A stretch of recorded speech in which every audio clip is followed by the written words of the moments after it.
2 ദിവസം മുമ്പ് ഞാൻ വിഷുവിൻ്റെ ബ്രേക്ക്ഫാസ്റ്റായ പാൽക്കഞ്ഞി ഉണ്ടാക്കുന്നതിൻ്റെ റെസിപ്പി ഇട്ടിരുന്നു. അപ്പോൾ അതിൻ്റെ സൈഡ് ഡിഷായിട്ട് കശുവണ്ടിപ്പരിപ്പ് തോരനാണ് ഉണ്ടാക്കുന്നതെന്ന് പറഞ്ഞിരുന്നു. അപ്പോൾ ആ തോരനാണ് ഇന്നത്തെ എൻ്റെ റെസിപ്പി. അപ്പോൾ ആ തോരൻ വെക്കാനായിട്ട് നമുക്ക് വേണ്ടത് കശുവണ്ടിയും മുരിങ്ങക്കായുമാണ് പ്രധാനമായിട്ട് വേണ്ടത്. ഇപ്പോൾ കശുവണ്ടി ഞാനിവിടെ എടുത്തിരിക്കുന്നത് ഇപ്പോൾ ഉണക്ക കശുവണ്ടിയാണ്. എനിക്ക് പച്ച കശുവണ്ടി കിട്ടാത്തതുകൊണ്ടാണ് സാധാരണ മൂക്കാത്ത കശുവണ്ടി പുളർന്ന് അതിനകത്തെ പരിപ്പാണ് എടുക്കാറുള്ളത്. ഇവിടെ ഇത് ഞാൻ ഉണക്ക കശുവണ്ടിയാണ് എടുത്തിരിക്കുന്നത്. അത് വെള്ളത്തിലിട്ട് കുറച്ച് നേരം കുതിർത്ത് കഴിഞ്ഞാൽ അത് പച്ച കശുവണ്ടി പോലെ തന്നെ ആവും. പിന്നെ ഞാൻ ഇതിൻ്റെ കൂടെ ഒരു 5-6 ചക്കക്കുരു കൂടി ഇടുന്നുണ്ട്.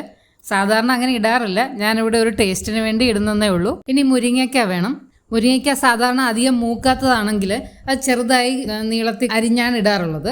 ഇതിപ്പോൾ ഇത്തിരി മൂത്ത് പോയിട്ടുണ്ട്, അതുകൊണ്ട് ഞാൻ ഇതിനെ പുളർന്ന് അതിനകത്തെ കാമ്പിനെ സ്ക്രാപ്പ് ചെയ്തിടുകയാണ്.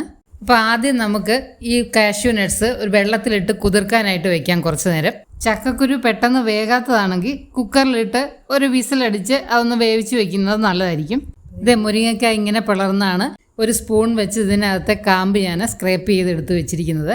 സാധാരണ ഞങ്ങൾ ഈ മുരിങ്ങയ്ക്കയുടെ ഈ കാമ്പെടുത്ത് തന്നെ തോരൻ വെക്കാറുണ്ട്, വേറൊന്നും ഇടാതെ തന്നെ ഇതിൻ്റെ തന്നെ തോരൻ ഉണ്ടാക്കാറുണ്ട്. നല്ല ടേസ്റ്റാണ്. അപ്പം മുരിങ്ങയ്ക്കയെല്ലാം ഞാൻ അങ്ങനെ ചീകി എടുത്ത് റെഡിയാക്കി വെച്ചിട്ടുണ്ട്. അപ്പം നമ്മുടെ തോരനുള്ള ഐറ്റംസ് എല്ലാം റെഡിയാക്കി വെച്ചു. കാഷ്യൂ നട്ട്സൊക്കെ കുതിർന്ന് റെഡിയായിട്ടുണ്ട്. ചക്കക്കുരു ഞാൻ കുക്കറിലിട്ട് ജസ്റ്റ് ഒന്ന് വേവിച്ച് വെച്ചിരിക്കുകയാണ്. ഇനി നമുക്ക് ഇതിൻ്റെ അരപ്പ് റെഡിയാക്കി വെക്കാം. അതിനായിട്ട് ഒരു മിക്സിയുടെ ജാറിലേക്ക് കുറച്ച് തേങ്ങയും 3-4 ചുവന്നുള്ളിയും 1/4 ടീസ്പൂൺ മഞ്ഞൾപ്പൊടിയും ഒരു 1/4 ടീസ്പൂൺ മുളക് പൊടിയും കൂടി ഇട്ട് ജസ്റ്റ് ഒന്ന് ക്രഷ് ചെയ്തെടുക്കണം. ഇനി ഒരു പാനിൽ വെളിച്ചെണ്ണ ഒഴിച്ച് കടുകും ഉഴുന്നുപരിപ്പും ഉണക്കമുളകും കറിവേപ്പിലയും ഇട്ട് കടുക് തളിച്ച ശേഷം ഇതിലേക്ക് എടുത്തു വെച്ചിരിക്കുന്ന മുരിങ്ങയ്ക്കയും ചക്കക്കുരുവും കശുവണ്ടിയും ഇട്ട് ആവശ്യത്തിന് ഉപ്പും അരപ്പും ചേർത്ത് നന്നായി മിക്സ് ചെയ്ത ശേഷം അല്പം വെള്ളം അത് വേകാനായിട്ട് ഒഴിച്ച ശേഷം അടച്ചു വെച്ച് വേവിക്കുക. ഇത് ഇപ്പം നമ്മുടെ തോരൻ വെന്ത് റെഡി ആയിട്ടുണ്ട്. അത് ഭയങ്കര ടേസ്റ്റുള്ള ഒരു സംഭവമാണ് കേട്ടോ. ഒരു പ്രാവശ്യം ഇതൊന്ന് ഉണ്ടാക്കി നോക്കണം നിങ്ങളും.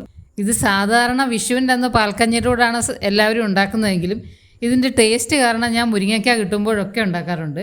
നിങ്ങൾ ചിലരൊക്കെ ഇത് കഴിച്ചിട്ടുണ്ടാവും. ഉണ്ടാക്കിയിട്ടില്ലാത്തവർ ഈ വിഷുവിന് തോരൻ ഇതുണ്ടാക്കി നോക്കൂ.